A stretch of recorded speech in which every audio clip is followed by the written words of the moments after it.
Bueno, buenas tardes para todos. Yo soy la doctora Intrivini, soy y como presidente de la Comisión de Discapacidad de ALAPE les doy la bienvenida. El tema que nos ocupa hoy es parálisis cerebral, oportunidades y desafíos en la atención clínica. Hoy contamos, bueno, con tres profesionales que tienen una inmensa expertise en el tema, y la realidad es que, bueno, voy a comenzar a presentarlos, ¿sí? La primera es la doctora Carolina Serrano Tavares. Ella nos hablará de movimientos generales en el recién nacido como predictor de la parálisis cerebral. La doctora Carolina Serrano es médica pediatra formada en la Universidad Pontificia Bolivariana. Es neuróloga infantil formada en la Universidad de Antioquia. Fue fellow de neurología fetal en Tel Aviv, Israel, en el año 2015. Está certificada en movimientos generales, método NIDCAP y APIV. También está certificada en el manejo nutricional de los errores innatos del metabolismo, en ultrasonografía cerebral neonatal, en la escala de Bailey, entre otros. La doctora Carolina Serrano Tavares es coordinadora de cuidados neurocríticos neonatal en la Clínica Universitaria Bolivariana. Contamos también con la presencia de la doctora Schiaretti, que nos hablará del enfoque funcional basado en la clasificación de funcionamiento, discapacidad y de la salud en pediatría. La doctora Verónica Schiaretti es investigadora en discapacidad y salud infantil internacional. Es profesora adjunta en la División de Ciencias de la Salud de la Universidad de Victoria, en Canadá. La doctora Schiaretti es una referente mundial en la aplicación clínica y en los estudios de investigación de la clasificación internacional del funcionamiento de la discapacidad y de la salud de la Organización Mundial de la Salud. Es la creadora del proyecto Mis Habilidades Primero, que promueve un enfoque basado en los derechos humanos. Actualmente es consultora temporaria de UNICEF en Latinoamérica. Tenemos al doctor, que también nos acompaña, el doctor Waldemar Sánchez, quien nos hablará de comorbilidades en la parálisis cerebral infantil. El doctor Sánchez es especialista en neurología infantil por la Universidad del Pacífico del Paraguay, con residencia hecha en el Departamento de Neurología del Hospital General Pediátrico de Niños de Acostañú. Es neuropediatra de planta en el Hospital General Pediátrico de Niños de Acostañú y también de la Fundación Teletón. Es miembro de la Sociedad Paraguaya de Pediatría, de la Sociedad Paraguaya de Neurología Infantil y de la Academia Iberoamericana de Neuropediatría. Y además es miembro del Comité de Discapacidad de ALAPE. Damos comienzo entonces a este webinar. Daremos comienzo entonces con la disertación de la doctora Carolina Serrano Tavares. ¿Sí? Doctora. Doctora Silvia, muchísimas gracias por su presentación. Bienvenidos a todos. Voy a compartir a continuación mi pantalla y espero su confirmación de que se vea bien. En modo ya presentando. ¿Sí? Sí. Ok, bueno, muy bien. Bueno, entonces vamos a ir muy rápidamente a hablar de movimientos generales y su capacidad para predecir parálisis cerebral. El objetivo de esta conferencia no es aprender a aplicar el método, porque pues esto requiere toda una capacitación, pero sí hacer un poco de sensibilización acerca de cómo funciona. Entonces, lo que vamos a ver nosotros es básicamente una breve introducción. Vamos a hacer un par de diapositivas acerca del movimiento fetal, porque realmente el origen de la teoría del movimiento general proviene de los movimientos de los fetos. Vamos a tener 2 diapositivas sobre la anatomía del movimiento en los más pequeños, en qué consisten los movimientos generales y qué sabemos hoy en día de su capacidad predictiva. Entonces, en este orden de ideas, básicamente los tres objetivos que tenemos es aprender o comprender cuál es el origen teórico del papel del movimiento en el recién nacido y en el lactante en el primer año de vida, cómo ha venido cobrando importancia, cómo se ha convertido casi que en un signo vital neurológico, identificar las características muy básicas del método de la toma de movimientos generales y conocer su capacidad predictiva. Entonces vamos a hacer una breve introducción. Para esto vamos a recorrer la definición de parálisis cerebral porque estamos hablando de la capacidad que tienen los movimientos de predecir la parálisis cerebral. Entonces nos referimos a un grupo de trastornos neurológicos que inician en la infancia, ya se ha considerado hasta los 2 años de edad, y que de forma permanente afectan el movimiento y o la coordinación muscular. Y esta, digamos, esta alteración, perdón, es causada, ¿qué pasó aquí? Es causada por una lesión en un momento en el que el cerebro se encuentra en desarrollo, en una zona que esté relacionada con la capacidad de controlar el movimiento y mantener el equilibrio y la postura. Si esto es así, y los movimientos generales suelen predecir de una manera muy sensible la parálisis cerebral, esperaríamos que los movimientos generales se vean afectados cuando hay una lesión cerebral en las zonas que más adelante se van a encargar de controlar el movimiento y mantener el equilibrio y la postura. Pero como vamos a ver, realmente esto no es tan simple como una causa y efecto, y los movimientos generales tienen mucho más que decir. El diagnóstico temprano de la parálisis cerebral nos serviría básicamente para hacer una intervención temprana, para maximizar la oportunidad de un soporte físico y cognitivo adecuado, porque nos daría la probabilidad de aplicar métodos para optimizar la neuroplasticidad, como son, por ejemplo, los métodos nutricionales, porque nos ayuda a prevenir complicaciones y lo más importante probablemente es darle un soporte psicofamiliar adecuado y temprano a esta familia. Entonces llegan los movimientos generales que para fines prácticos nos referiremos a ellos como los GMs, que es, digamos, el nombre que nos solicitan aquellas personas que son los autores originales y que capacitan en el mundo, tratar de no cambiarles ni el nombre, ni tampoco intentar traducirlos porque pierden parte de la razón por la cual tienen ese nombre en particular. Es una valoración de un movimiento, de un patrón motor que es complejo y variable, que implica los brazos, las piernas, el cuello, el tronco y la cabeza, realmente todo el cuerpo, pero en grupos musculares muy amplios. Y tenemos 2 momentos diferentes para su valoración, en el pretérmino y en el niño a término, y luego en el lactante más pequeño, pero a muy grandes rasgos, en el recién nacido a término, los que nos interesan son 2 tipos de movimientos que se llaman los Reiten y los Fidget. Si nos vamos a la historia de los movimientos generales, realmente todo esto inició, como les muestro en el video, en una evaluación de cómo se mueven los féticos in útero. Y en una identificación de que realmente los tipos de movimiento y la emergencia de este movimiento se suponía que no debía cambiar cuando el bebé nacía, es decir, que el bebé se mueve igual adentro y fuera del útero, excepto cuando hay una lesión o cuando hay una condición que le impide al feto una vez nacido moverse de manera adecuada.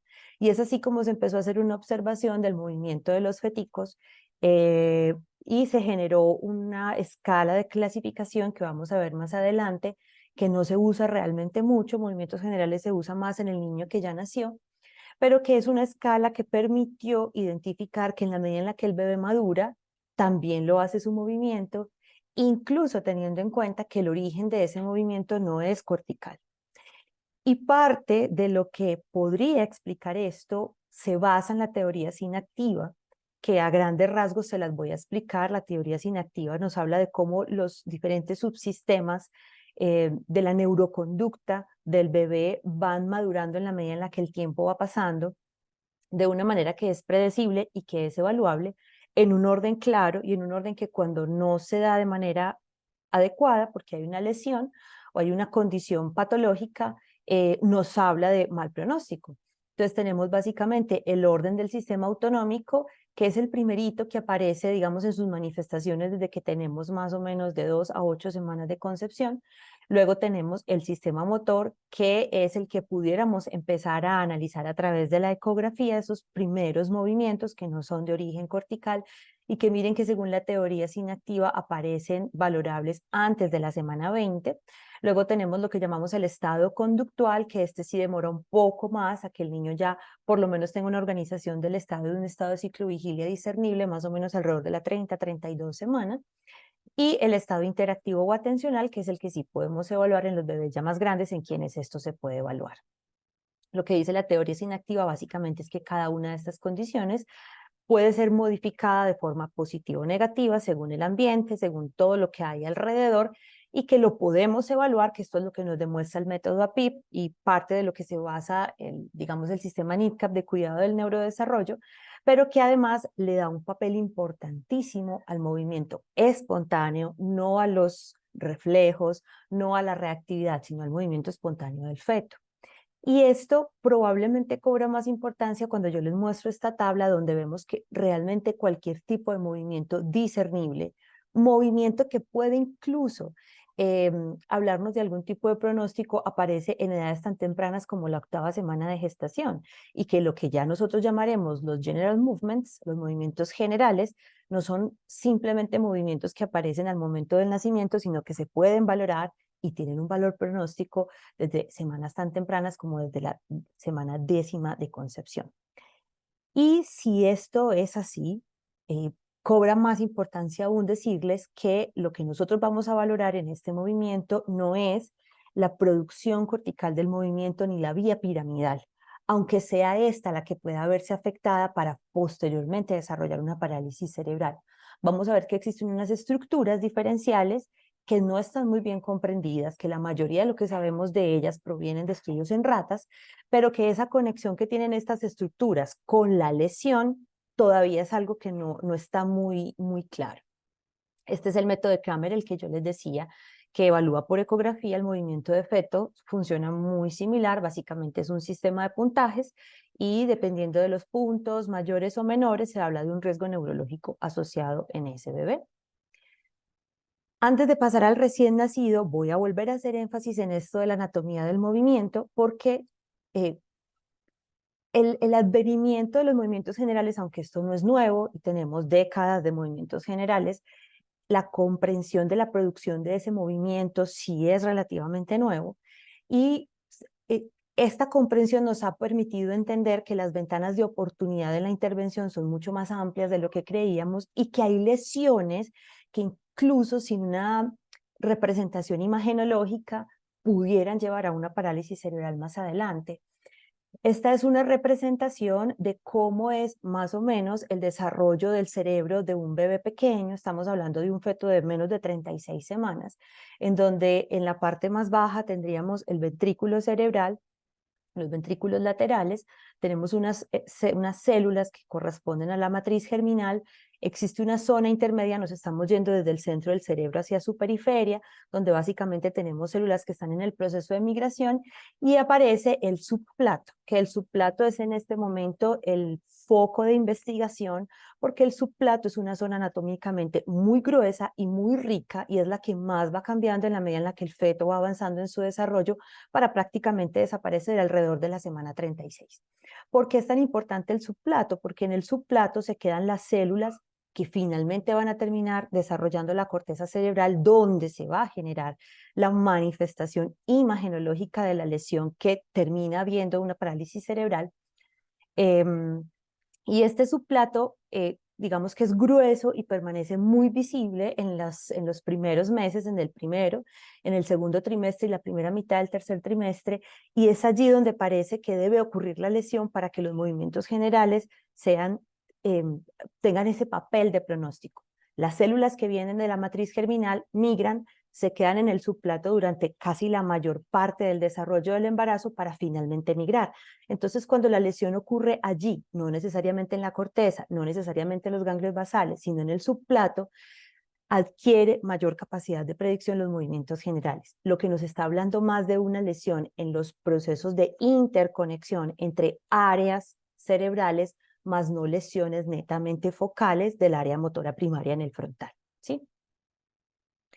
Y esto es para mostrarles más o menos cómo se ve esto de una manera más práctica. Arriba tenemos una resonancia fetal de un bebé que tiene aproximadamente unas 24 semanas y aquí tenemos una resonancia fetal de un bebé de más de 36 semanas. Obviamente la resolución no es tan bonita como lo muestran los estudios en animales, que básicamente son estudios ya de frescos de anatomía patológica, pero lo que nosotros podemos ver es básicamente que las estructuras tienen diferentes escalas de grises. Esta más externa es la que más adelante se va a llamar la corteza.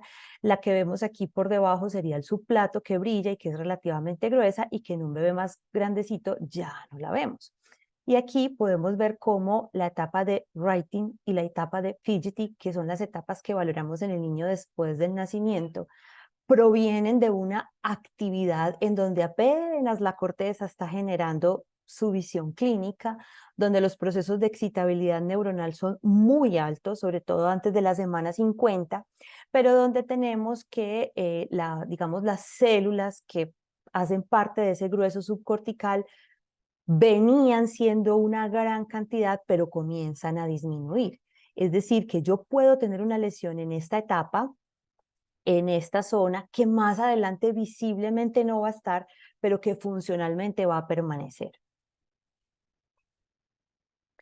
¿Y en qué consisten entonces los movimientos generales? Es un sistema de calificación visual, ya ahora se está convirtiendo poco a poco en un sistema digital, donde basamos la percepción del movimiento en la teoría de la Gestalt, o lo que llamamos la percepción gestáltica, que a muy grandes rasgos lo que dice es que entre más me alejo del problema, mejor lo observo.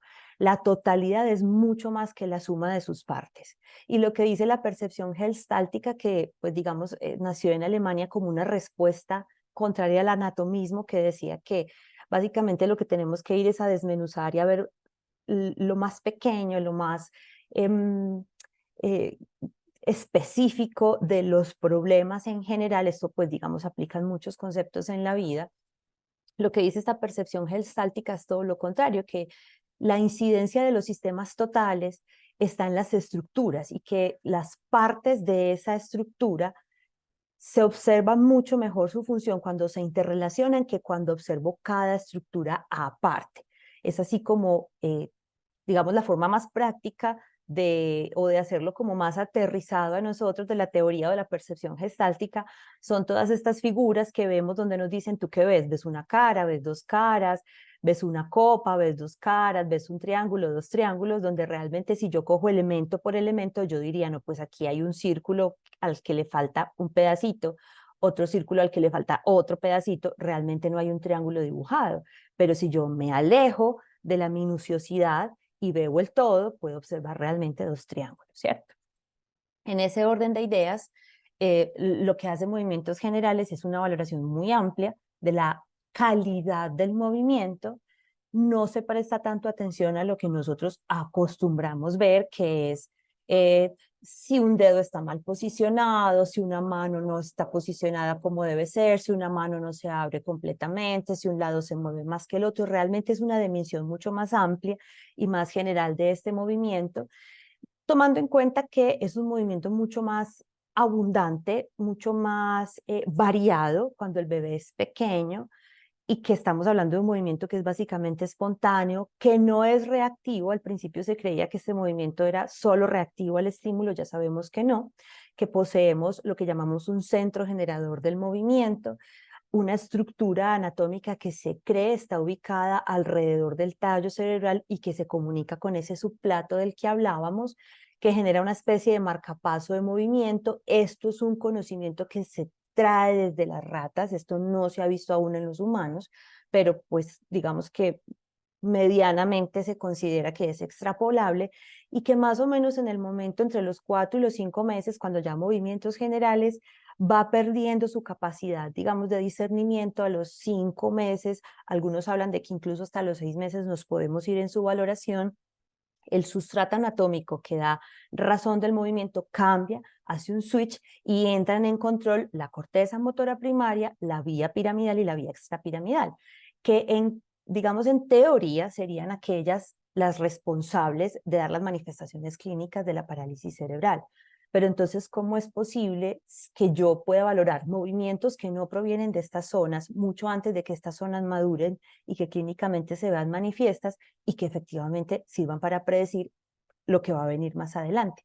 Pues precisamente porque desconocemos todavía mucho de esta ontogénesis del movimiento en el humano, lo que sí podemos saber es que la forma como estas estructuras maduras, la corteza motora primaria, la vía piramidal y la vía extrapiramidal se manifiesten clínicamente, va a depender de lo que sucedió previamente en el subplato. Estos movimientos que se dan más adelante, pues ya tienen un repertorio más voluntario, ya empieza el agarre manual, el sedente, el gateo, más coordinado y netamente de origen cortical. En cualquier momento que ocurra la lesión puede haber una manifestación que se llame parálisis cerebral, pero si la lesión ocurrió especialmente antes del nacimiento o los primeros mesecitos del nacimiento, movimientos generales tiene la capacidad de predecir la presencia de esta parálisis cerebral.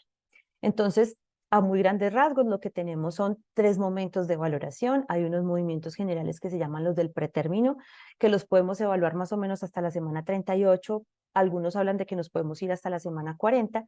Esos movimientos del pretérmino tienen unas clasificaciones en normales y anormales. Luego aparecen unos movimientos que son transitorios, que se llaman los writing. La literatura española le dio una traducción como de contorsión. Los llamo movimientos transitorios porque finalmente van a terminar en un movimiento que se llama fidgety, que es el más importante porque es el que, digamos, se valora en un amplio rango de especialidades de la salud, no solamente los neurólogos y pediatras, muchos pueden estar accediendo a esta técnica en los programas de seguimiento y es en los que más énfasis se hace en su capacidad de predicción. Los movimientos tipo writing, que son estos que yo les digo que son transitorios, que son en el niño recién nacido a término o en el prematuro que llega al término corregido y que van más o menos hasta la semana 50 de postconcepcional, tienen la característica de que son muy complejos en velocidad, amplitud y aceleración, pero no en la forma, ¿cierto? Si la forma no es típica, se consideran anormales. Su trayectoria es medianamente elíptica, por eso se llaman writing, como si el niño hiciera movimientos en el aire, y se ubican en las partes distales de los brazos y las piernas. Mientras que los fidgety son mucho más pequeños, son movimientos más circulares, son un poco más distales, involucran mucho el cuello, el tronco y las extremidades. Las aceleraciones son en todas las direcciones y son mucho más fluctuantes y son fluidos. Ya vamos a ver algunos ejemplos.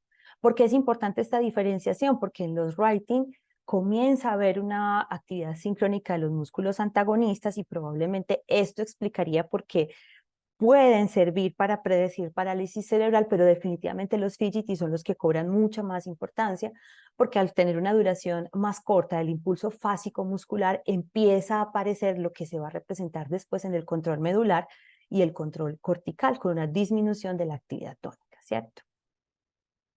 Entonces, así como para darles un esquema más sencillito para aquellos que de pronto no conocen el método, lo que tenemos es que hay unos cambios que va teniendo el movimiento del bebé desde la edad fetal hasta que ya llega el año y que estos cambios se van a ir dando por la forma como es el umbral que requiere para activarse cada uno de las áreas anatómicas que controla el movimiento, sea el centro generador del movimiento, sea la corteza o sea la médula. Entonces, podríamos decir que los movimientos fetales son bruscos, son muy brincones, son totalmente impredecibles, con periodos muy largos de quiescencia.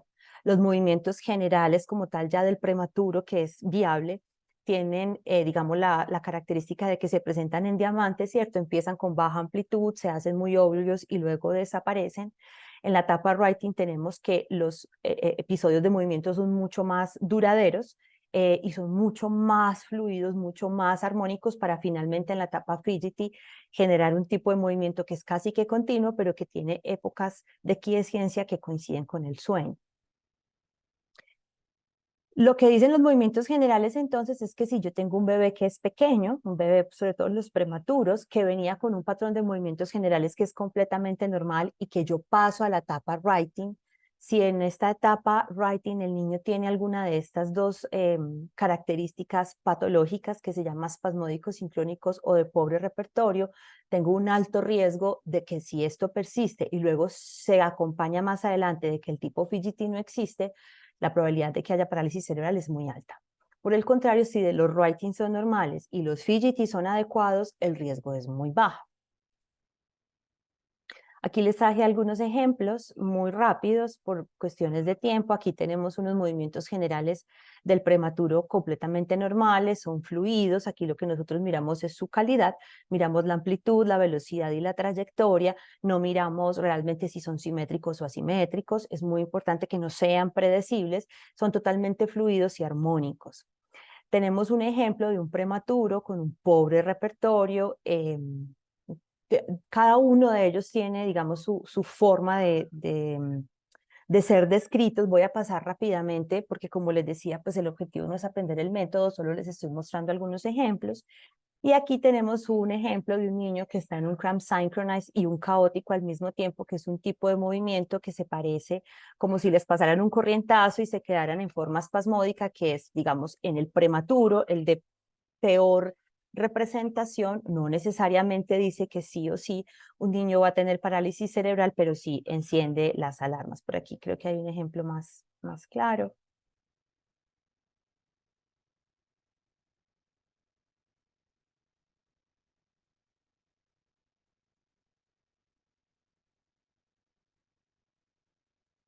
Bien.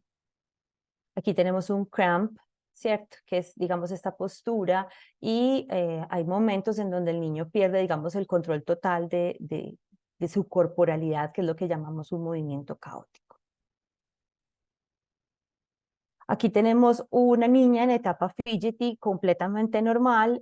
Tenemos unos movimientos que son muy pequeñitos, como unos gusanitos muy distales.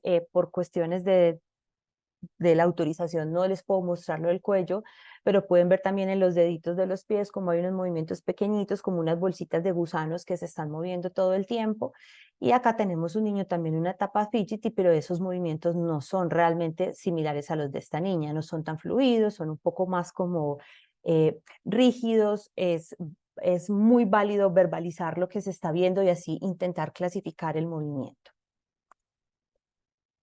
Entonces, las recomendaciones es cuando se va a tomar un video, que este video sea así como este que están viendo aquí, sin distracciones, un bebé ojalá sin ropa, sin almohadas, sin juguetes, no se debe llamar su atención, no se debe manipular. El video puede durar entre 3 minutos a 15 minutos y se hace cada 2 semanas de cualquier momento en el que tú lo quieras evaluar. Entonces, cuando hablamos de las necesidades que ha tenido la parálisis cerebral en la historia, pues bueno, aquí vemos de todo, pero a lo que yo me les quiero enfocar es que más o menos a partir del 2007 adquiere mucha importancia, aunque Movimientos Generales es mucho más antiguo, adquiere muchísima importancia la predicción. Hammersmith gana mucha fuerza y hoy en día también lo tiene, pero mire que desde la época de los 90 estamos hablando de movimientos generales y aún tenemos muchas personas que desconocen de este tema, para finalmente en el 2017 tener esta publicación de Novak, que es tan famosa y tan importante, de que le da un papel protagónico a movimientos generales.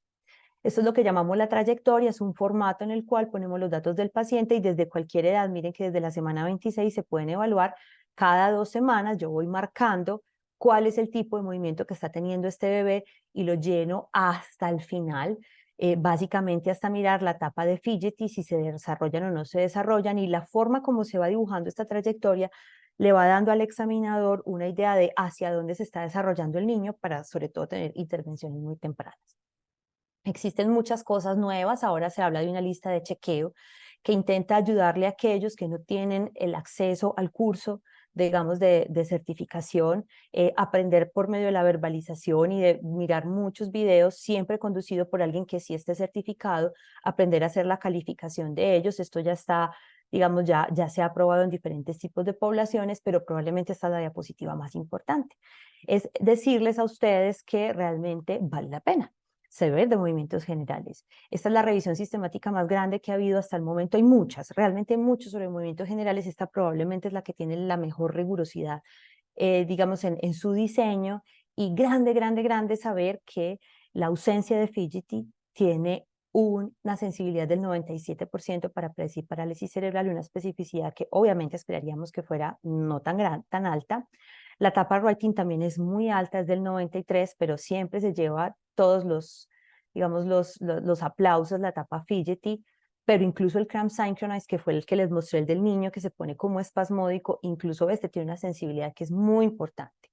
Ya cuando hablamos de otras cosas un poco más avanzadas, como la escala de optimidad motora, cosas que son un poquito más complejas, también tienen una buena sensibilidad, pero aquí lo más importante es que en la etapa fidgety, o sea, más o menos alrededor de los 2 meses a los 5 meses, el niño tenga o no tenga fidgety. Si no los tiene, la probabilidad de parálisis cerebral es enorme, y si sí los tiene y son de muy buena calidad, porque ese fidgety también se puede subclasificar, la probabilidad de una parálisis cerebral es supremamente baja, casi de cero. Esta es la publicación de Novak, básicamente para pasar muy rápido decirles que en un menor de 5 meses con factores de riesgo, los 3 pilares para hacer un diagnóstico temprano de parálisis cerebral son la escala de Hammersmith, la resonancia cerebral y los movimientos generales con o sin optimidad motora. Y esto ya está estudiado, validado. Realmente para aquellos que no lo conozcan vale mucho la pena, van a encontrar muchísima literatura. Ya pasamos la página de saber si sirven o si valen la pena, eso es más que obvio. Ya estamos en un punto en donde se está tratando de simplificar, algunos lo simplifican y otros están complejizándolo, metiéndole nuevas cosas, pero definitivamente es algo de lo que vale la pena. Lo último que tenemos es saber que por lo menos en los niños en hipotermia, esto se ha estudiado en prematuros, en niños asfixiados, en niños cardiópatas. Lo único medio raro que tenemos ahora nuevo es saber que la capacidad de predicción en los niños que fueron sometidos a terapia de hipotermia cambia, que la sensibilidad es diferente y que si lo vamos a meter en un programa de seguimiento, vale mucho la pena leernos bien este artículo. El autor principal es el doctor Ferrari, que es uno de los, digamos, de los discípulos de los grupos iniciales de movimientos generales. Digamos que estos son los duros, la gente que más estudia sobre este tema. Aquí hay muchos de los que han venido a Latinoamérica a darnos los cursos. No quiere decir que no sirvan, solo que su interpretación es diferente. Todos los bebés que fueron sometidos a hipotermia parecen ser un poco más hipokinéticos al principio. La etapa writing se hace muy difícil de valorar, pero definitivamente la mayoría de ellos no van a presentar fidgety. Y esa ausencia de fidgety no necesariamente quiere decir que el desenlace va a ser excelente. Entonces sí les recomiendo que nos leamos este artículo. Lo último es contarles que se está trabajando fuertemente hoy en día en dar opciones fáciles para la gente de tomar un video con tu celular y que una app te diga cómo se mueve el bebé. Actualmente existen ya 2 app que han sido validadas, estudiadas. Hay muchas otras, pero que tengan mucha literatura que las favorezca. Son estas 2 que vemos acá, que son Baby Move y Neuromotion. Son gratuitas, ustedes toman un video y hay personas expertas al otro lado de la pantalla que les van a calificar los videos. ¿Hacia dónde vamos? Hacia la inteligencia artificial. Ya se está trabajando con inteligencia artificial para que básicamente tú tomes un video y sea la app solita la que te haga la clasificación. Bueno, así muy rápidamente, movimientos generales. Espero por lo menos haberlo sensibilizado en la importancia de este tema en el contexto de la parálisis cerebral. Les dejo mi contacto en caso de que no alcancemos a responder alguna pregunta. Si alguien quiere que le comparta la bibliografía que vimos hoy o que les comparta la conferencia, sin los videos claramente, con mucho gusto. Le doy entonces paso a la doctora Verónica.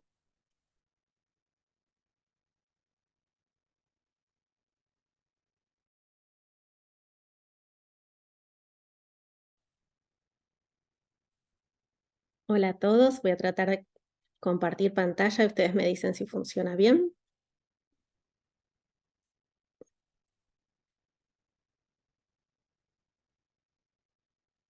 Sí se ve correctamente.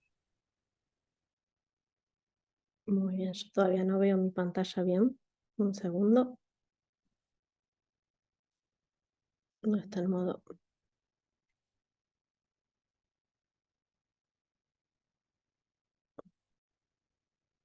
Un segundito.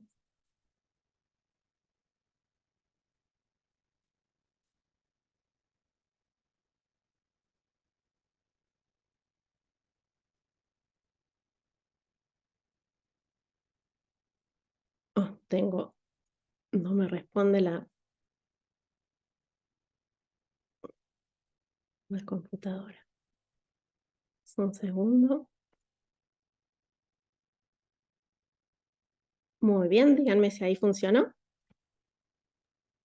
Sí, se ve correctamente, doctora. Perfecto, gracias. Bueno, bienvenidos a todos. Mi presentación tiene un enfoque totalmente diferente, así que espero también motivarlos a que aprendan un enfoque diferente, que es el enfoque funcional, fomentado por la Organización Mundial de la Salud, así que espero que... Vamos a ver si puedo pasar, muy bien. Yo me estoy uniendo desde la costa oeste de Canadá, en la provincia de British Columbia. La idea es invitarlos a considerar un futuro donde nos concentremos en las habilidades funcionales primero.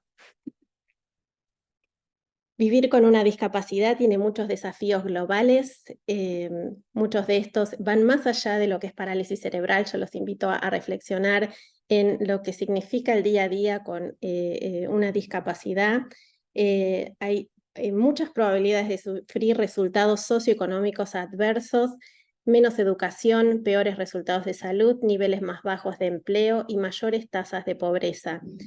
Como profesionales de salud, yo creo que tenemos que concientizarnos y aprender un montón de lo que es el contexto mundial.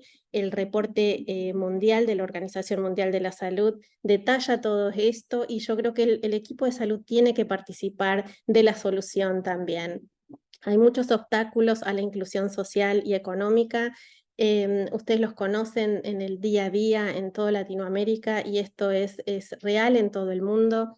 Hay muchas barreras en cuanto a lo que es la inclusión y quiero recalcar que hay deficiencias en la prestación de servicios y en prejuicios y estigmas sociales discriminatorios que nos incluyen también al equipo de salud.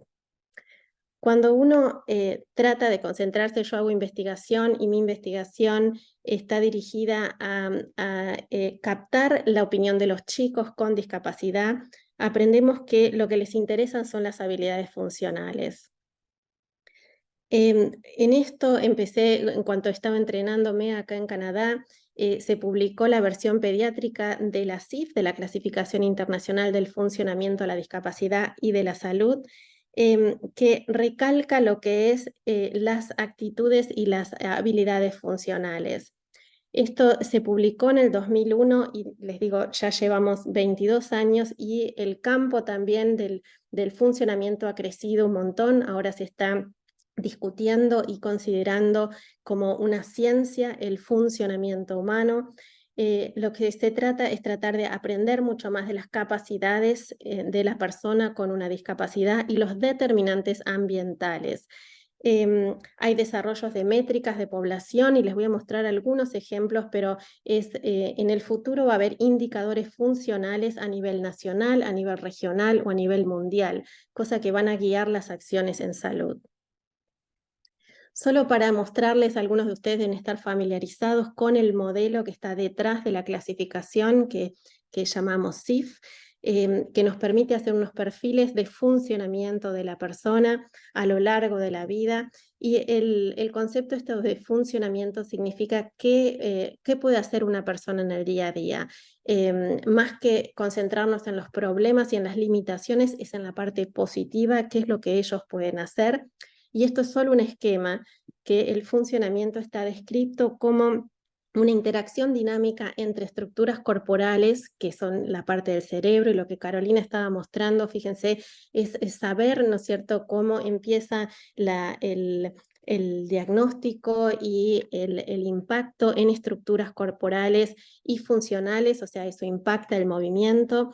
Pero también hay otras áreas, otros dominios que tienen el mismo peso y fíjense que están en la misma dimensión, que son las actividades y la participación. Esto que está en rojo, y nosotros tratamos de usar estos colores para demostrar cada dominio. Esta parte en rojo son las actividades y la participación. Esa es la parte funcional que queremos que todo el mundo considere a diario. Y todo este funcionamiento obviamente tiene una relación dinámica con el contexto en donde uno vive, los factores ambientales y los factores personales. La idea es invitarlos a utilizar estos conceptos y a familiarizarse. El funcionamiento es algo concreto, para mí una definición concreta de salud, qué es lo que puede hacer una persona en el día a día.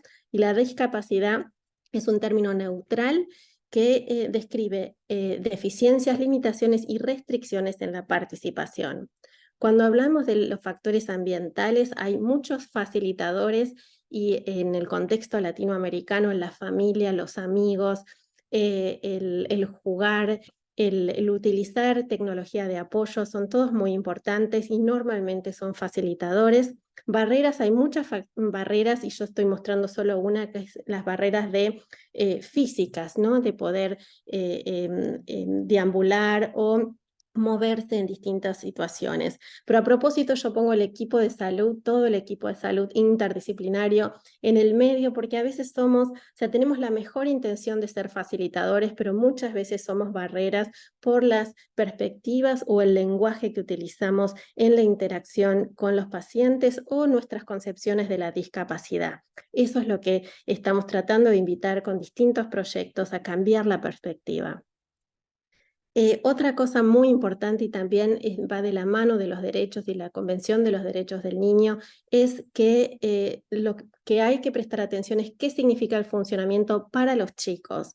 Y obviamente hay que tener herramientas que son apropiadas para la edad, apropiadas para el contexto cultural y socioeconómico para permitir que los chicos puedan compartir sus opiniones. Y eso es una de las cosas que yo hago. Yo actúo como consultora en distintos países y lo primero que hago es tratar de charlar con los chicos en cada contexto y saber cómo se expresan, qué es lo que les interesa y después voy a hacer el trabajo con el equipo de salud o la institución donde me toca trabajar. Es muy importante mostrarles el contraste y qué es lo que les interesa a los chicos y ver si los programas y las bases de datos y la organización del sistema sanitario captura la opinión y las preferencias de los chicos. Ese es un lindo desafío y un lindo ejercicio para hacer. Esta es una publicación y tengo varias para mostrarles, pero por el tiempo, en cuanto les interese algo más, después lo podemos compartir. Pero este fue uno de los primeros artículos cualitativos hablando con chicos acá en Canadá con parálisis cerebral y la pregunta era: ¿qué es lo que les interesa en el día a día? ¿Qué es el funcionamiento para ellos en el día a día? Y aprendimos un montón y ahora los modelos de investigación son las buenas prácticas, es incluir un modelo participativo como este, y esto se había publicado en el 2014. Y esto la verdad, nos inició en distintos proyectos. Es algo muy lindo escuchar y mostrar en un artículo la opinión de los chicos en forma sistemática. Ahora como sé que hay muchos pediatras en la audiencia, lo que quiero es mostrarles con un ejemplo práctico. Estamos en el contexto de parálisis cerebral. Vamos a mostrar Lucas, que tiene 7 años y tiene un diagnóstico confirmado de parálisis cerebral. Como ven, podemos asumir que tiene una lesión. Vamos a aplicar este modelo CIF en este escenario. Entonces podemos asumir que tiene una lesión cerebral, eso es una estructura corporal, como les mostraba, que es parte del funcionamiento, que impacta en el control de los movimientos, que eso es una función corporal. Vemos que no puede caminar por sí mismo, está usando un factor ambiental, que es una silla de ruedas. Podemos buscar en actividad y participación. Actividad, no está caminando. Participación es lo primero que espero que puedan identificar, es que no está jugando, es un nene de 7 años que está viendo otros nenes de 7 años que están jugando con un tren en un escenario común, normal. Si hay un tren en una habitación, todos los nenes irían hacia el tren, o sea que podemos hacer un diagnóstico de situación usando todos los componentes de la CIF. Lo interesante es que podemos hacer un diagnóstico de situación y también podemos plantear intervenciones, que de eso se trata. Si planteamos otra vez y tratamos de usar los componentes de la CIF y este approach, este enfoque funcional, podemos tratar de facilitar la interacción, la participación, como les digo, el jugar, una actividad apropiada para la edad, y facilitar por ahí la comunicación, que es una de las cosas que por ahí aísla más a los chicos con parálisis cerebrales, que no se pueden comunicar efectivamente. Otra de las cosas lindas que se puede hacer es cambiar el ambiente, el medio ambiente son los pares, los amigos, educar a los chicos, y es una de las actividades que nosotros hacemos, ir a las escuelas y educar a los chicos acerca de lo que es la discapacidad y la parálisis cerebral y cambiar la actitud de los amigos. El objetivo final es lograr el facilitar el potencial de funcionamiento, y como estamos en el contexto de pediatría, uno de los derechos del niño es jugar, o sea que nosotros tendríamos que en cualquier contexto de intervención en salud es realmente tratar de evaluar si los chicos están jugando. Van de la mano, como les digo, la clasificación, la CIF, con la Convención de los Derechos Humanos. Mucho del contenido de actividad y participación representan los artículos de la Convención de los Derechos del Niño. La invitación también es darles esta herramienta para pensar como un marco teórico, para que puedan pensar la consulta diaria o los programas que ustedes organizan, o los servicios que ustedes están organizando. Tener un marco teórico les da cierta claridad en cierta la dirección. El escenario que están viendo a la izquierda arriba es, uno está como perdido, no sabemos bien dónde estamos. Si yo les preguntara si no tienen un marco teórico claro como la CIF, es muy probable que no sepan cuáles son las herramientas que están usando o el contenido de la consulta o de las intervenciones. No pueden mapearlas en cuanto a lo que es un modelo claro como el modelo de la CIF. La invitación es tratar de tener este modelo, y cada actividad de salud que hagan, tratar de mapearla en este framework. Si ustedes ven, es como si tuvieran un gran paraguas que nos da la CIF, y en cada actividad, en cada rol, los que están en roles de liderazgo, en el sistema, en los programas que están diseñando, preguntarse qué áreas de la CIF están cubriendo, qué áreas de la CIF están proponiendo servicios, los que están en una clínica específica, qué áreas en la consulta diaria están cubriendo. En cuanto a los que hacen evaluación o intervención, la misma propuesta, tratar de replantearse si realmente están capturando áreas del funcionamiento como actividad y participación, o sea, jugar, ir a la escuela, facilitar que hagan los adolescentes las actividades que les interesan, que sean apropiadas a la edad. Lo mismo las historias clínicas. Otra vez, si ustedes ven los colores, es solo un ejemplo de áreas que normalmente ustedes ven en la consulta, charlan con los pacientes, charlan o discuten con equipos interdisciplinarios, o sea, pueden identificar, y otra vez los colores los tratan de guiar en cuanto a las áreas. La invitación es que al mismo nivel, con el mismo grado de importancia, estén áreas funcionales como jugar y participar en actividades físicas adaptadas, buscar una actitud vocacional o aprender una vocación, prepararlos para el futuro. Así que, y también con los factores ambientales y los factores personales, tratar de todo el tiempo tratar de mapear las áreas que están viendo. Estos son algunos ejemplos concretos de qué se puede hacer, qué herramientas pueden utilizar. Mucha gente en distintos países ha creado como checklists o templates donde pueden identificar metas funcionales claras y adjudicar a distintos miembros del equipo. Es una plantilla de apreciación, esto es un ejemplo de Chile. Tiene un sector del template o de la planilla que está dirigida a tomar la información directamente del paciente, utilizar hasta las palabras que el paciente les interesa en el día a día, y después agregar información basada en la CIF que viene del equipo interdisciplinario. Esto es realmente un ejemplo de atención centrada en la familia, cuando nosotros tenemos porciones de la historia clínica que están dedicadas a la opinión del niño y la familia.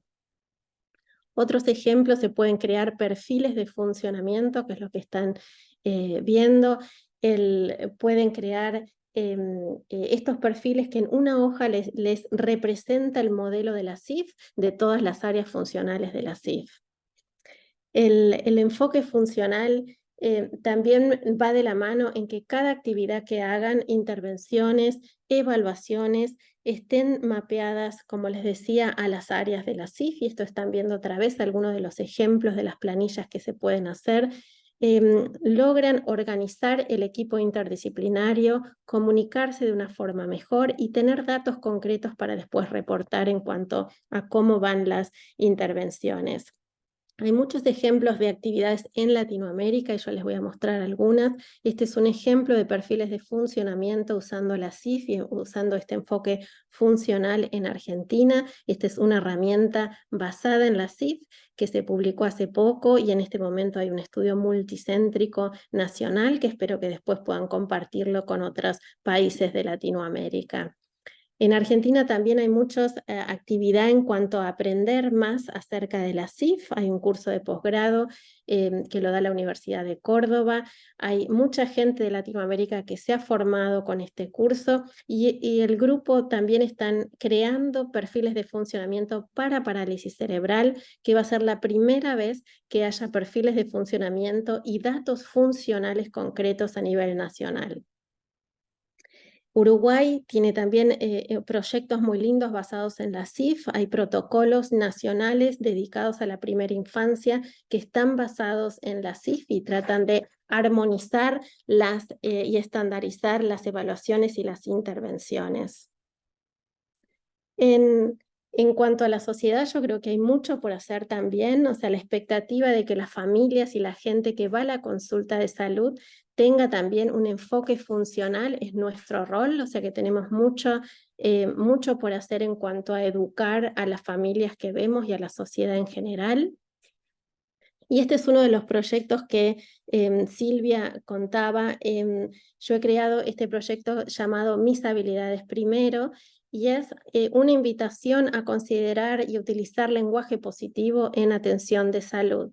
Es tan importante valorar lo que la persona puede hacer y plasmar esto en las historias clínicas. Esto hay evidencia que muestra que favorece el empoderamiento de la persona, la relación de poder que existe en una interacción médico-paciente se iguala y también trae con mucha proximidad y confianza en la atención, o sea que son cosas muy positivas. Esta es la publicación que después podemos mostrar. La publicación trae animaciones que les muestran distintos ejemplos de cómo crear y cómo usar mis habilidades primero, y eso podemos en las preguntas y respuestas dar más información.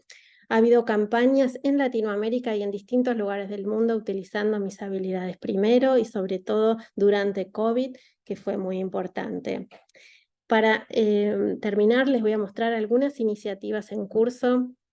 Esto es uno de los programas acá en Canadá. Es una clínica de embarazo, de seguimiento del embarazo, que está centrada en las habilidades. El diseño de todo el programa fue hecho con personas con discapacidad embarazadas. Es uno de los ejemplos mundiales de cómo utilizar un servicio accesible, inclusivo y equitativo para la mujer. En varios países se está utilizando mis habilidades primero y este es el equipo de Taiwán que tiene un manual dedicado a esto. Se están haciendo a nivel nacional, también en atención temprana, utilizar este enfoque, y ahí ven uno de los talleres donde están los chicos contando qué es lo que les gusta hacer, qué es lo que pueden hacer y tratar de identificar metas funcionales. Brasil también tiene proyectos muy lindos basados en mis habilidades primero. Este es un libro que se publicó en el 2021, donde los capítulos tienen esta visión funcional y de derechos humanos. Muchos colegas de Latinoamérica participaron, gente de la OMS, del Banco Mundial.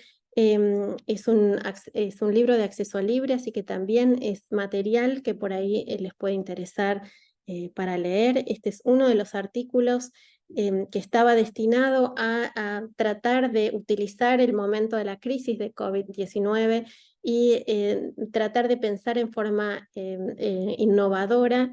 Entonces era plantear utilizar mis habilidades primero con el modelo basado en rutinas, que es el modelo de atención dado por los padres en los hogares y que ha tenido mucho éxito en muchos países. Un par de artículos más que les quería mostrar. Cada proyecto que yo hago tiene esta visión funcional. Esto es un artículo describiendo el impacto de COVID en las personas con discapacidad y obviamente mapeando todas las áreas con estas áreas de la CIF. es interesante ver que cada actividad que hacemos puede traducirse en este idioma SIF. Este es un artículo que se publicó hoy, es de acceso libre también, y otra vez está dedicado a un set de evaluación de instrumentos de dolor para chicos con parálisis cerebral, y tiene una sección dedicada a cómo utilizar esa información basado en el idioma SIF. Otra de la propuesta es sí o sí pensar en el desarrollo infantil y la discapacidad en contextos naturales. Estos factores ambientales son cruciales. Los chicos crecen y se desarrollan fuera de la consulta, fuera del hospital, así que es muy importante ver esto. Y si integramos la información, la invitación de toda la presentación es familiarizarse con el modelo SIF, tratar de poner a la persona primero, al chico primero, y tratar de tener herramientas que faciliten a los chicos expresarse como mis habilidades primero, las prioridades de las familias, tratar de crear estos perfiles de funcionamiento para resumir la información funcional y crear metas funcionales. En resumen, es crucial conocer el diagnóstico y el diagnóstico temprano, o sea, los movimientos, sí, los GMs ayudan un montón y es importante para hacer un diagnóstico precoz.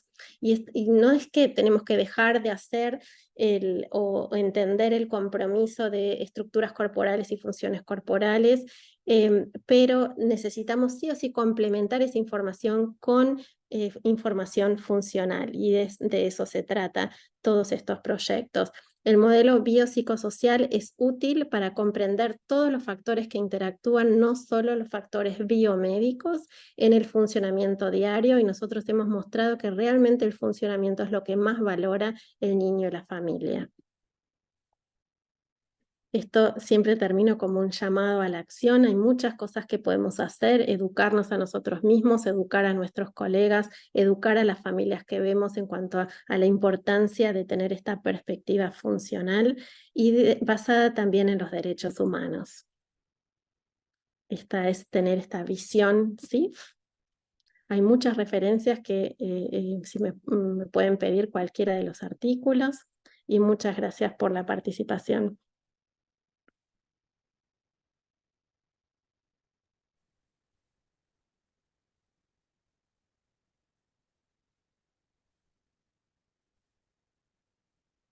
Le paso la palabra a Néstor.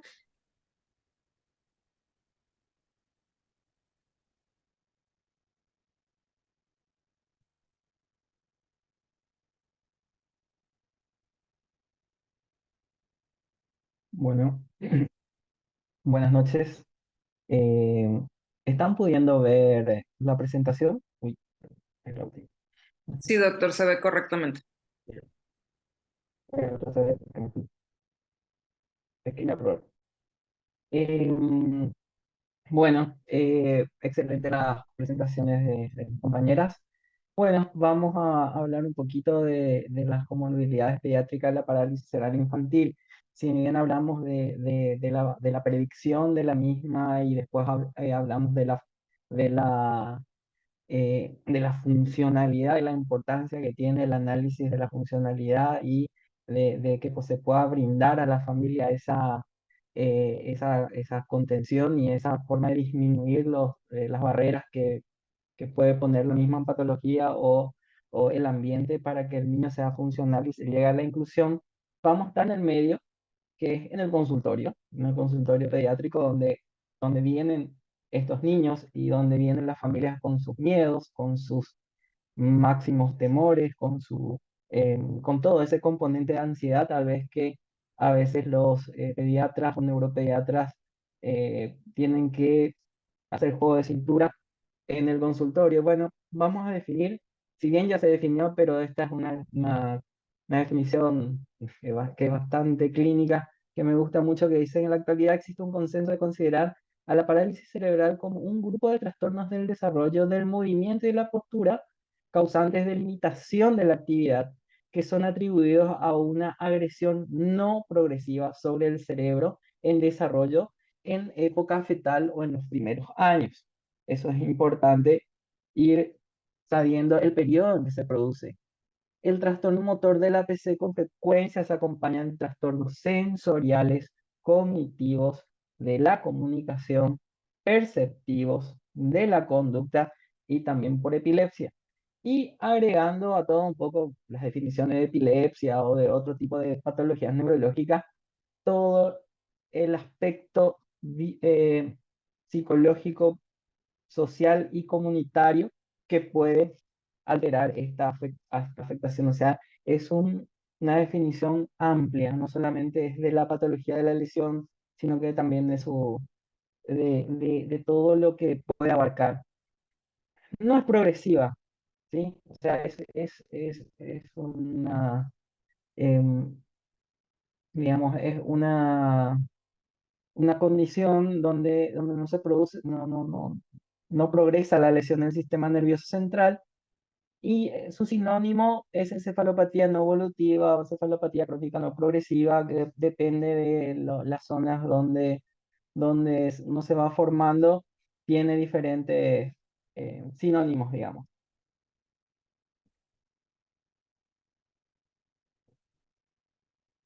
Bueno, ¿cómo clasificamos las encefalopatías del desarrollo? Para decir, como dijimos recién, que no son progresivas, las encefalopatías en el desarrollo se clasifican en dos, en no progresivas y las progresivas. Las no progresivas, generalmente, las etiologías principales son la encefalopatía hipociclo-isquémica, las encefalopatías cerebrovasculares, la prematurez. Existen eh, eh, enfermedades genéticas estables que pueden generar situación de parálisis cerebral infantil. De hecho, en los últimos tiempos han ido en aumento con el avance de la genética, ya que los protocolos actualmente hablan de que si tenemos una neuroimagen normal, tenemos que avanzar obligatoriamente a la genética. Traumatismos, infecciones, o sea, cualquier tipo de lesión que afecta al sistema nervioso, o noxa que afecta al sistema nervioso central, desde prácticamente la concepción hasta los 5 años, pudiese generar una condición de parálisis cerebral infantil. Y las progresivas, obviamente, los errores congénitos del metabolismo, encefalopatías eh, epilépticas, enfermedades de depósito, atrofia medulloespinal, si bien no tienen esa clasificación de encefalopatía, podrían simular en algún momento ser parte o sea, los síntomas clínicos de la parálisis cerebral infantil. De las estadísticas, saber que es la discapacidad física más frecuente en la niñez. La prevalencia de la parálisis cerebral va de 2 a 3.5 por cada 1000 nacidos vivos.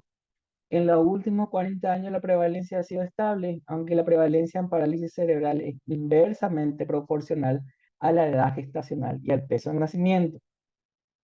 La prevalencia es de 90 por 1000 en menores de 1000 gramos. Las causas prenatales y desconocidas pueden llegar hasta un 70-80% de los casos. La asfixia intraparto y otras complicaciones del nacimiento pueden ser causa del 6 al 8% y la PC postnatal se presenta en una frecuencia del 10 al 15%. Estos números nos hablan de que nosotros en pediatría, cuando nos formábamos de por ahí, en la guardia de pediatría o en la sala de recorrida, uno siempre pensaba que el que sale de terapia intensiva o de la CTI salió, eh, tuvo digamos, un pasar muy malo, sale con una secuela y bueno, que esas son la mayor causa y no, realmente las mayores causas están en el periodo prenatal o algunos desconocidos. Bueno, la clasificación, digamos, eh, como es una traducción motora, podemos tener según la región, según el tipo de movimientos y los síntomas, los síndromes que tengamos. Por ejemplo, podemos tener la emparesia cuando es una afectación de un hemicuerpo, podemos tener la diplegia cuando se afectan más los miembros inferiores, la tetraparesia, tetraplegia, que es cuando se afectan los 4 miembros, y después podemos tener las PC disquinéticas, que podemos tener la variedad tetoide, distónica, que son, principalmente predominan los trastornos del movimiento, que pueden ser cortetosis, distonía, entre otras, y también una variedad que se llama parálisis cerebral atáxica.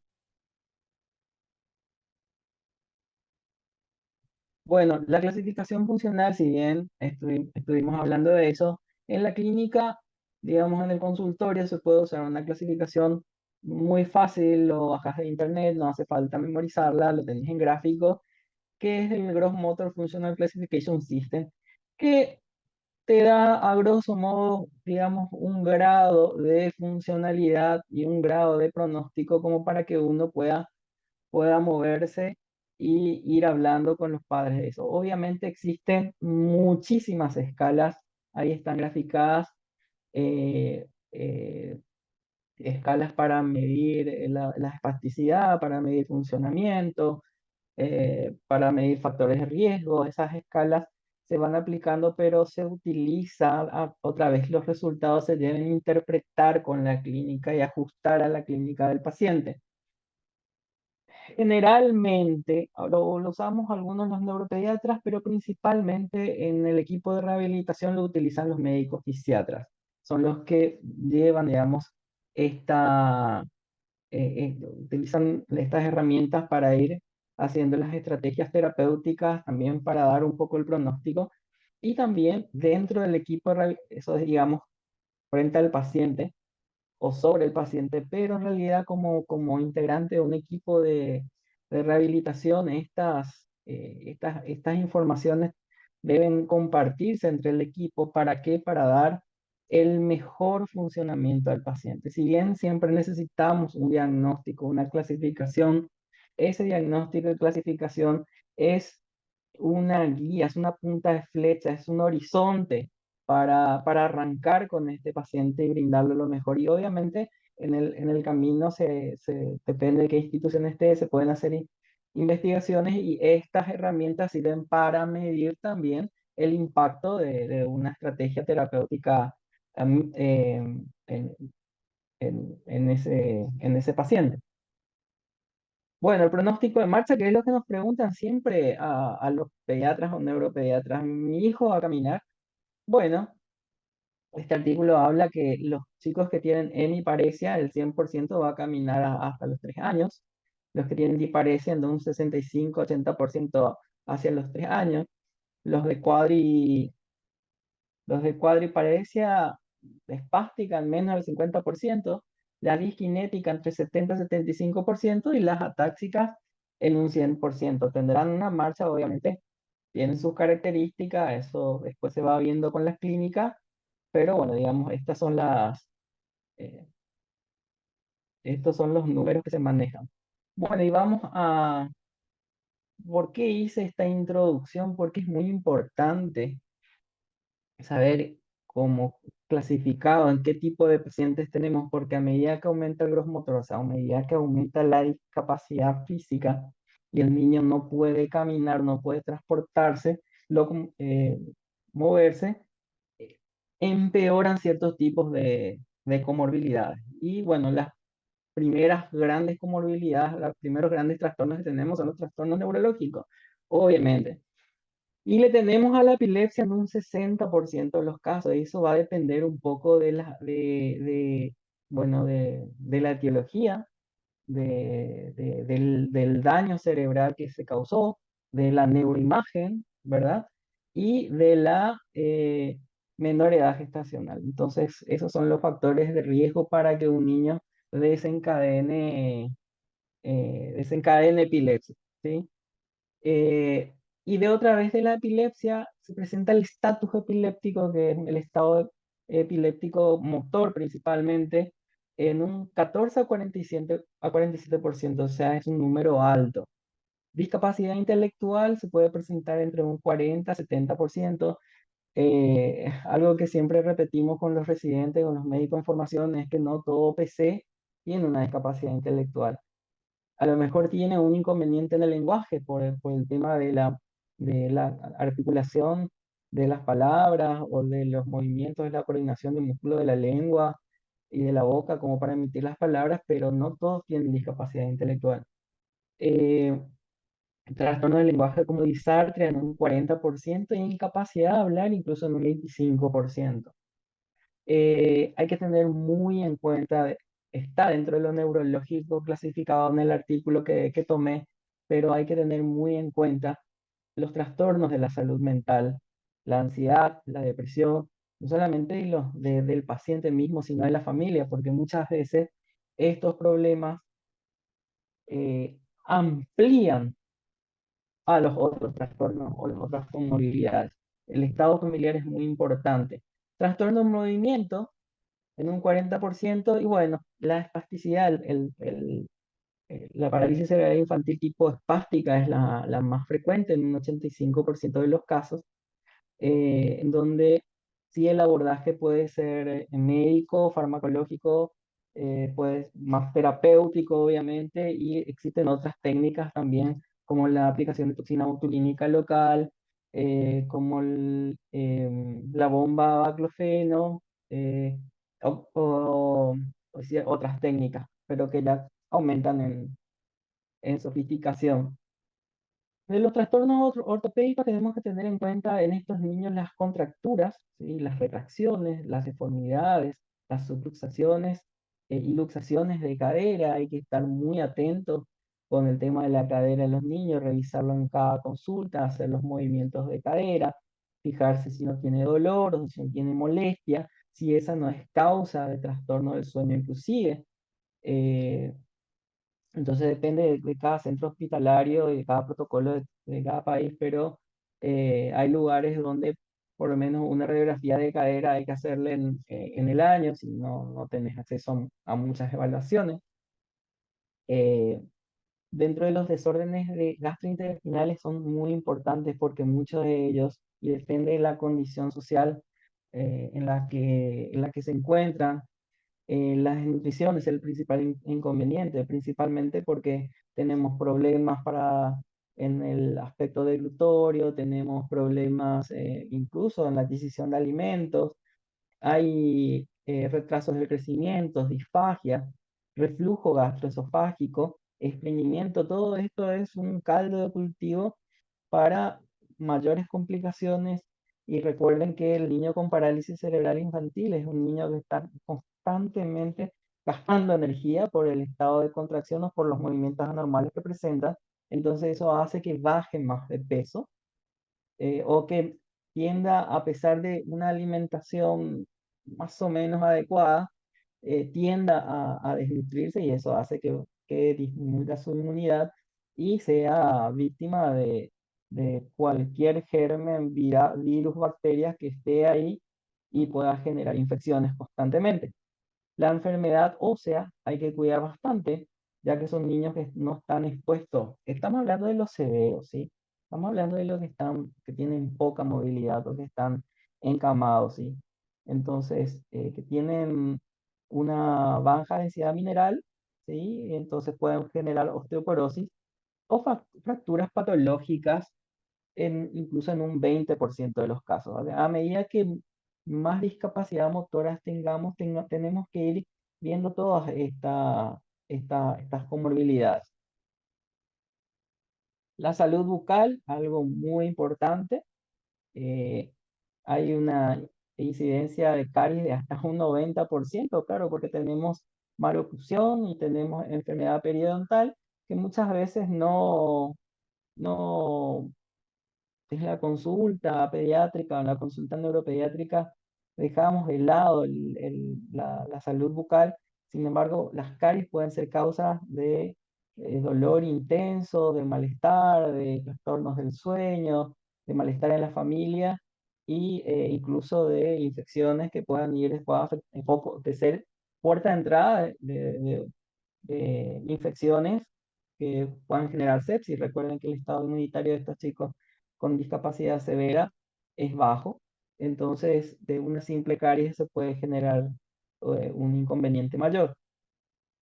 Los desórdenes respiratorios son la principal causa de mortalidad en los niños con parálisis cerebral infantil que tienen una discapacidad importante, vamos a llamarle los chicos que clasifican para un grupo motor 4 o 5, ¿sí? Que son los que están encamados.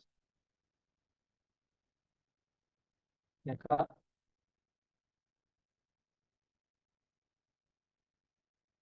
bueno, y acá puse un esquemita de qué es lo que sucede con estos chicos. Recuerden que estos chicos que están encamados, a medida que tienen menos movimiento, se va produciendo la escoliosis y las luxaciones de cadera. Entonces, la escoliosis hace que haya una disfunción de los músculos expiratorios y hay una disminución de la sensibilidad de la tos, del reflejo toxígeno. Entonces, eso hace que haya una tos inefectiva y haya retención de secreción. ¿Tá? ¿Y esto dónde va? A infecciones pulmonares crónicas y recurrentes. Lo mismo el síndrome de apnea obstructiva del sueño, le puede llevar a la hipoxemia y eso a la insuficiencia respiratoria.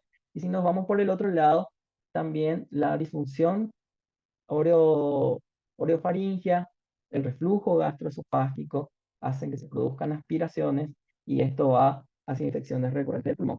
Y sumamos otro foco digamos, otro punto de partida que sería la malnutrición, donde también los músculos respiratorios se vuelven muy débiles. Todo esto colabora a que haya insuficiencia respiratoria y sea la principal causa de morbilidad y mortalidad en los chicos con parálisis cerebral infantil. O sea, cuidar la parte respiratoria como pediatra general, no tenerle miedo a estos niños, no rechazarlos en la urgencia por el Estado. eh, es importante concienciar de que son niños que con simples intervenciones en urgencia o una buena mirada clínica se lo puede rescatar de esa situación.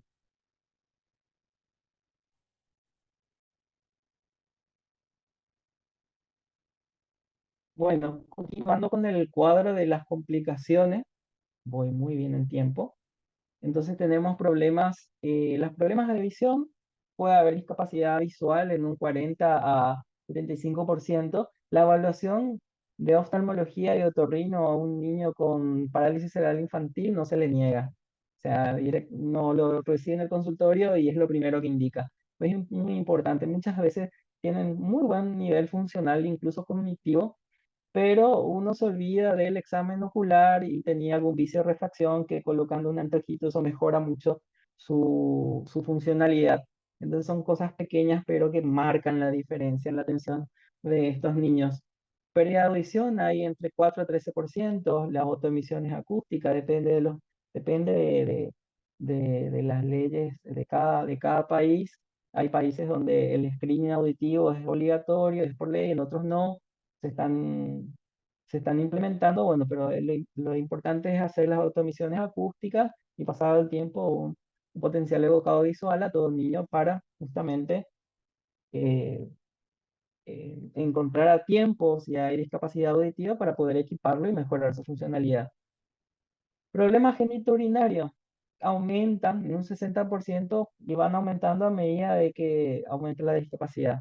Ahí podemos tener disfunción diccional, enuresis, urgencias urinarias, incontinencias, vejigas neurogénicas, depende también un poco de las etiologías. La cialorrea tiene una prevalencia de 10 a 50% y esto sí se puede encontrar incluso en niños funcionales, o sea, en niños con marcha, que serían Gross Motor 2, Gross Motor 3, el uno muy poco, pero se puede ver. Los trastornos del sueño, como les venía mostrando, los niños con parálisis cerebral infantil tienen un 25% de posibilidades de tener trastorno del sueño versus 5% de la población general. Y esto está en este orden porque tienen que irse a todos los otros a todas las otras comorbilidades que vine comentando, la epilepsia, la espasticidad o los trastornos de movimiento, las luxaciones, la escoliosis, todo eso puede ir desencadenando trastornos del sueño. Y recuerden que tienen que ser abordados, ya que esto va a afectar no solo al niño, sino también a la familia. Recuerden que estamos trabajando sobre un niño y en realidad estamos trabajando sobre toda la familia. El dolor, obviamente, hay que tratarlo el 32% de los niños y los adolescentes con más razón, bueno, por el avance digamos, de la espasticidad, de los inconvenientes ortopédicos, del posicionamiento, de los equipamientos que tienen que usar, que a veces son incómodos, pero lo tienen que hacer para poder mantener una funcionalidad. Recuerden que un periodo muy importante y crítico es la adolescencia, que hay que abordar todos esos aspectos de los cambios de la adolescencia también, pasa en el consultorio. Entonces, no olvidar esa mirada integral hacia nuestros pacientes.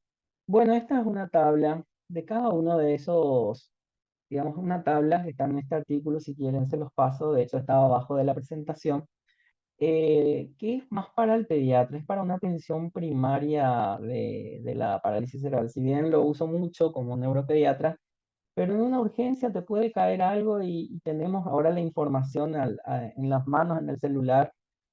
Como decía una profesora mía, el tema es usar con conciencia la información que tenemos.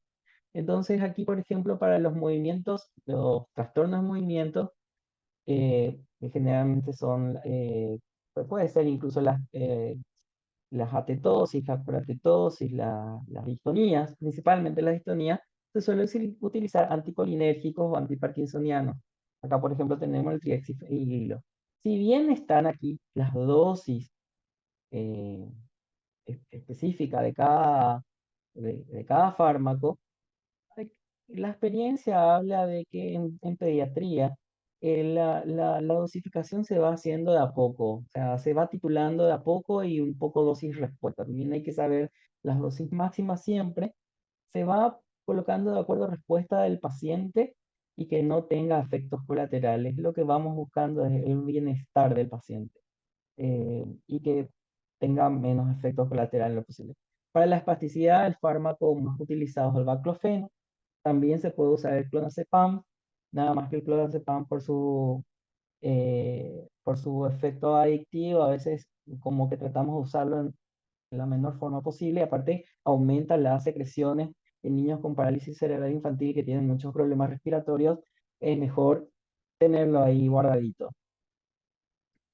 Para el reflujo gastroesofágico hay que siempre pensar en esto. Podemos usar el omeprazol, también se usa el baclofeno. Para la constipación, no se olviden de que hay mucho estreñimiento por la falta ya que el flujo alimentario es muy lento, el bolo alimentario es muy lento, entonces hay como disminución de la absorción y de la motilidad del intestino, tanto grueso como delgado, entonces tenemos un estreñimiento crónico y eso puede generar trastornos del sueño, malestares, incluso muchos niños fueron catalogados como trastornos de conducta y simplemente tenían una constipación crónica.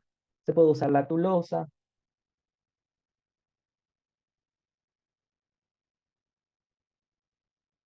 eh, para cuidado del hueso tenemos el calcio, el vitamina D, que todos pediatras saben utilizar. Eh, sí, para la disfunción de vesicales, al chico puede utilizar oxitocina, desmorfina. Para el babeo, si bien no es muy, el babeo tiene, o la cialorrea, tiene tratamiento farmacológico, como generalmente son todos anticolinérgicos, depende de lo que disponga cada país. También se pueden hacer, lo primero es el abordaje terapéutico a través de la educación deglutoria por un fonoaudiólogo especialista en deglución o alguien que esté entrenado en eso.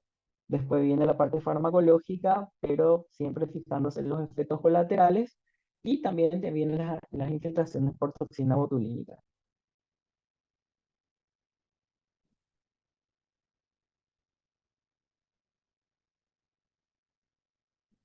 Bueno, para los trastornos del sueño, eh, cuando detectamos que realmente son trastornos como tal, podemos apoyarlos con el uso de la melatonina de 3 a 15 miligramos día, lorazepam o soltiden, pero eso ya lo vamos tomando de acuerdo a descartar si no hay epilepsia, una polisindomografía tal vez y todo eso. Con respecto a los estudios que se solicitan, los electroencefalogramas, principalmente los estudios de sueño y otros estudios, se van eligiendo de acuerdo a la clínica del paciente. Hay países que tienen protocolos de intervención que sí, bueno, si los tenés disponibles, es mejor clasificar y tratar de identificar todas las comorbilidades que pueda tener un chico a fin de prevenir problemas a futuro. ¿Sí?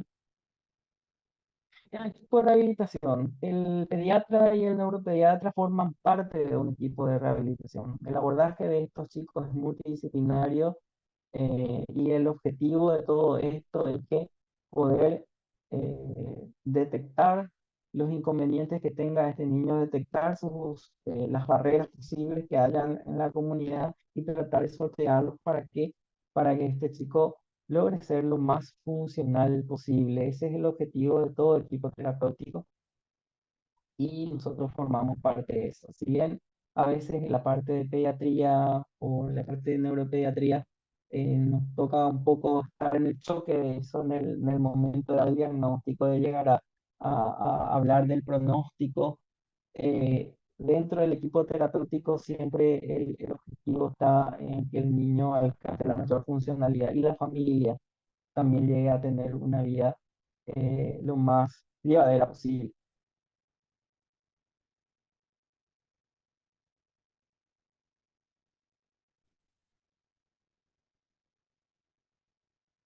Bueno, entonces esta fue mi presentación. Le paso a la doctora Silvia para la coordinación. Acá también para contactos.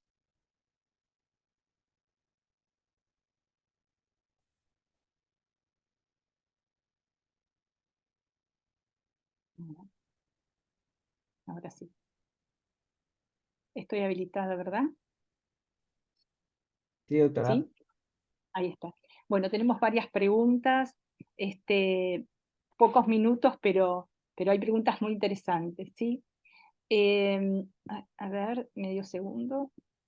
Este, algo nos pasa con el chat. Sí, sucede. La tecnología a veces, a ver, ahí está. Sí. Para la doctora, a ver, Carolina Serrano, tenemos una pregunta que dice si los movimientos generales pueden ser predictores de epilepsia en niños con parálisis cerebral, si tienen alguna relación especial, ¿no? Específica. Epilepsia, sí. Bueno, yo no conozco realmente alguna publicación que hable al respecto y desconozco si hay algún grupo en este momento trabajando en eso, pero que tengamos digamos, la metodología avalada y que se esté usando para epilepsia, no, la respuesta es no. Perfecto. Muchas gracias.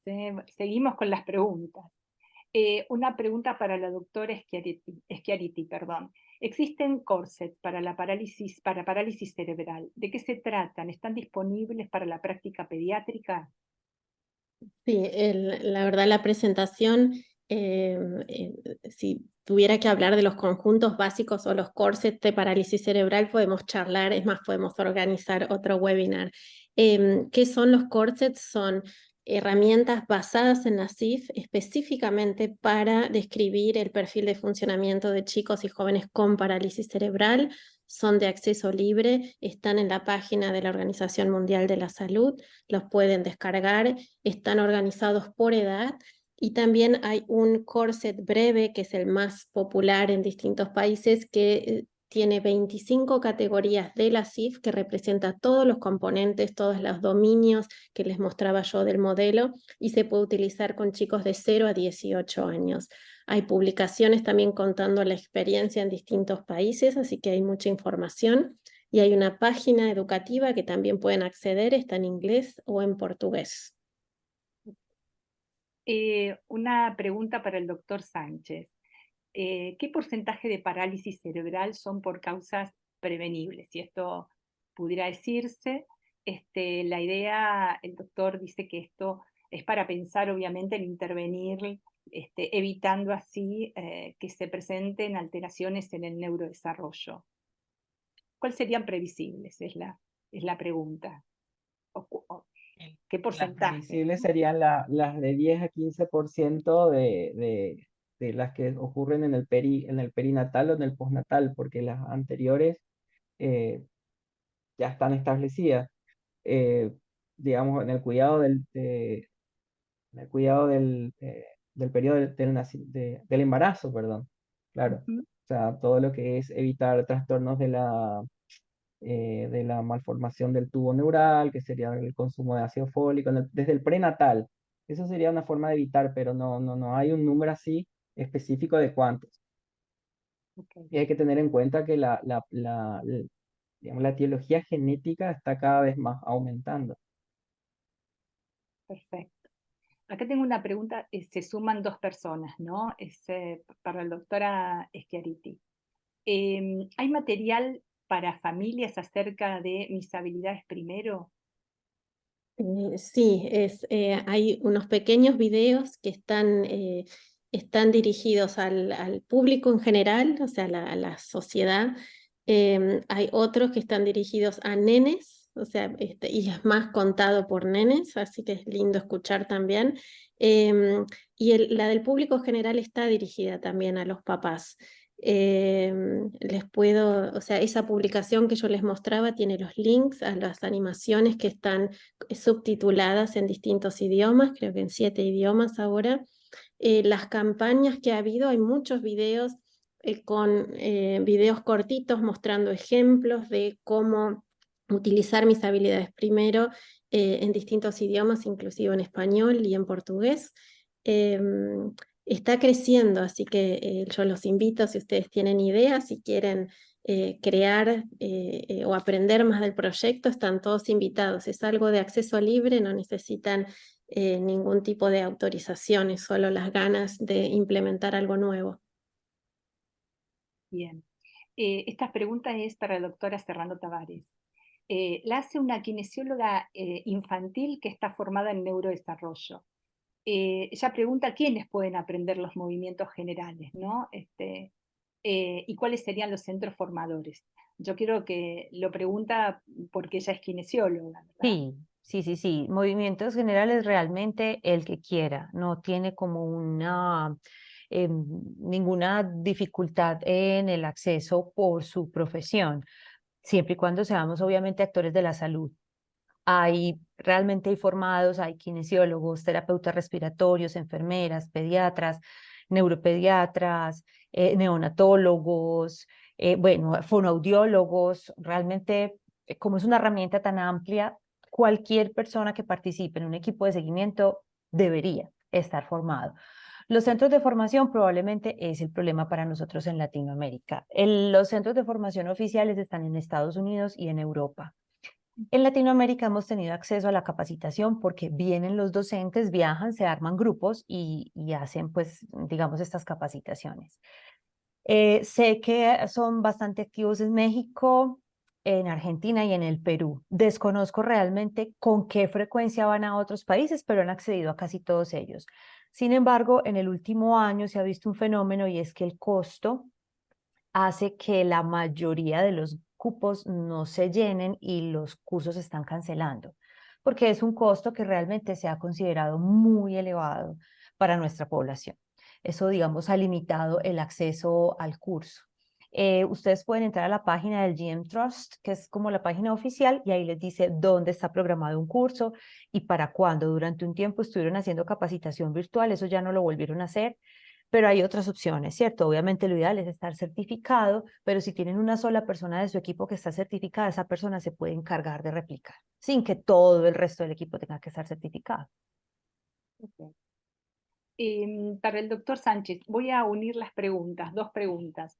Una es qué opina sobre el uso del cannabis en la parálisis cerebral y la otra pregunta es si recomienda a los niños con parálisis cerebral estudios de potenciales evocados visuales. Voy a empezar por lo segundo. Sí, Ya. se deben hacer los estudios y hacer las evaluaciones sensoriales y lo más temprano posible, justamente porque eso va a ayudar a realizar intervenciones precisas para que no genere otra discapacidad. Entonces, cuando más temprano, mejor. Con respecto al cannabis, y bien, porque soy de Paraguay, en Paraguay digamos, está legalizado, se produce cannabis, aceite de cannabis vía laboratorio. No hay estudios que lo avalen. El cannabis sí funciona para epilepsia. Yo lo utilicé con pacientes con parálisis cerebral infantil con epilepsias refractarias, ¿sí? Como coadyuvante de los fármacos. Eh, digamos, principalmente en epilepsias con patrón de Lennox-Gastaut estructural, ¿no? Tienen buena respuesta, digamos, disminuye al 50% la cantidad de crisis. Estoy comentando mi experiencia personal. Lastimosamente no tengo trabajos y muchas veces mejora un poco lo que sería como uno de los efectos colaterales del cannabis es eh, digamos, las diarreas, mejora el estreñimiento y eso hace que el niño esté como más cómodo y con mejor humor. A veces un poco el sueño, pero en realidad controlas la epilepsia y controlas el resto. Entonces, para espasticidad no está aprobada, para espasticidad es para la esclerosis múltiple, ¿sí? No para la parálisis cerebral infantil. Entonces, el criterio de indicar es para la epilepsia refractaria, pero tampoco así específico para parálisis cerebral infantil. Espero que haya respuesta a la pregunta. Está claro. Una pregunta, y tenemos que ir terminando, lamentablemente tenemos más preguntas, pero a ver, esta última pregunta, sí, déjenme ver. Bueno, me dicen buenas tardes, también es otra kinesióloga formada en neurodesarrollo. Me pregunta, Verónica, ¿qué trabajos de concientización hay en la sociedad? O sea, ¿qué trabajos se están llevando a cabo para facilitar la participación y la sociabilización de los niños? Yo creo que la pregunta va si hay algún trabajo, digamos, en particular, hablo de acción, ¿no? Algún trabajo, no literatura, ¿sí? Que se estén realizando, no sé, en la sociedad para que haya concientización de todos los niños, no solo los niños que tienen parálisis cerebral. Les digo, hay muchos trabajos así en marcha que, por ejemplo, tienen aval de las Naciones Unidas, que lo que están tratando de hacer es participar con los chicos, o sea, es mucho trabajo en concientización, no solo de la sociedad, sino de la persona con discapacidad para cambiar la actitud y saber sus derechos. Entonces hay un proyecto muy lindo que se llama Global Child, que también pueden acceder, tiene una página educativa y ha creado unas tarjetas educativas enseñándole a los chicos a identificar si sus derechos se están ejerciendo, ¿no? Los derechos del chico y los derechos de las personas con discapacidad. Ese es uno de los proyectos por ahí más lindos en marcha. Muchos países están trabajando de la mano con organizaciones, con NGOs, para participar de campañas de concientización. Van a ver en muchas organizaciones ahora están gente contando su propia historia, ¿no? Esto de escuchar las voces, no hablar por la persona o por el chico, sino invitar a los chicos y a la persona con discapacidad a expresarse de la forma que pueda y del método de comunicación que ellos elijan. De esos hay ejemplos en todos lados. Estoy tratando de ver si les puedo dirigir alguno específico, o sea, Canadá tiene un montón, pero no se me ocurre en este momento si por ahí, si tengo algún link que pueda compartir, Silvia, yo después te lo envío, pero el primero que se me ocurriría si a nivel mundial es Global Child. Clarísimo. A ver, otra pregunta para el doctor Sánchez, Néstor. La pregunta es si considera recomendable realizar un electroencefalograma a todos los niños que tienen parálisis cerebral, cuyos padres no refieran que tenga convulsiones, ¿sí? Y en caso de ser patológico, entiendo, sin que los niños tengan convulsiones referidas por los padres, ¿no es cierto? ¿Lo medicaría? La respuesta es no. No, porque el electroencefalograma es un estudio que te ayuda a identificar crisis epilépticas y también un poco a veces a medir un poco el sueño, pero se le pide, de acuerdo a la clínica, si el niño no convulsiona, duerme bien, está estable, se alimenta bien, no tiene grandes inconvenientes, hace sus terapias adecuadamente, no es necesario hacer un electroencefalograma. Ahora, en caso de que se lo hiciesen, nosotros esperamos que el electro venga mal. O sea, depende un poco de la neuroimagen, o depende un poco del daño o de la etiología que generó la parálisis general. Uno espera que ese electro no sea exactamente normal, va a tener algunas ondas delta, va a tener algunas espiga onda, va a tener algo, pero eso no se transforma en epilepsia. Ahora, te doy la vuelta a la pregunta, si el niño me convulsiona la primera vez, ¿digo que es epiléptico? Sí. O sea, sin el electro lo medico por clínica. Bien, bien, está muy claro. Acá, a ver, me preguntan cuál sería el medicamento para el estreñimiento. Depende de cada pediatra, la lactulosa es lo que dice nuestro esquema, ¿no? Pero Mm, hay muchas estrategias, depende de cada país. clarísimo. Bueno, ahora sí tenemos que terminar, ¿sí? La verdad es que seguiríamos. Yo, en principio, bueno, les agradezco muchísimo a todos los disertantes que hayan estado con nosotros. La verdad es que las exposiciones fueron clarísimas, fueron muy enriquecedoras. Y bueno, esperamos también, le doy las gracias desde todo el Comité de Discapacidad del APE y en el mío propio, esperamos, bueno, tenerlos nuevamente con nosotros, por supuesto. Y también quiero darles las gracias a todos los que nos acompañaron. La verdad, hasta este momento, ¿no? Estuvimos 1 hora y media extensa, ¿no?